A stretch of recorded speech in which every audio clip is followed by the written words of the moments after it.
এই মাছ চট করে মরে না আবার।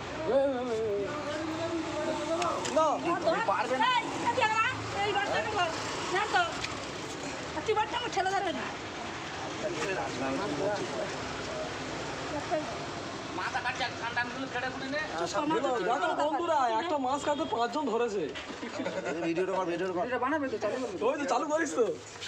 হাই গাইস, দেখো একটা মাছ কাটতে 5 জন ধরেছে। বলে কাপড় কেটে যাবে,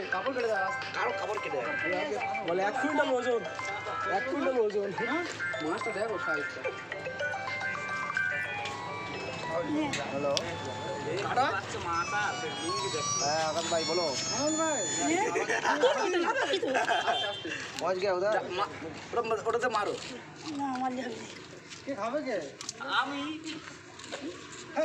এই যে হ্যাঁ চলে যাচ্ছে। দাদা মানে হারাম কেন বডি দেখে ছোট মাছ ওই যে মাছ তেল শুধু তেল তো। হ্যালো, এবার এখান থেকে পিস করবি, এখান থেকে ছোট ছোট ছোট ছোট। মাথাটা তুমি খাবে বুঝলে, আশা পাই বসে বসে ছাকা তেলে ভেজে নিবে, ছাকা তেলে ভেজে নিবে। না অনেক কিছু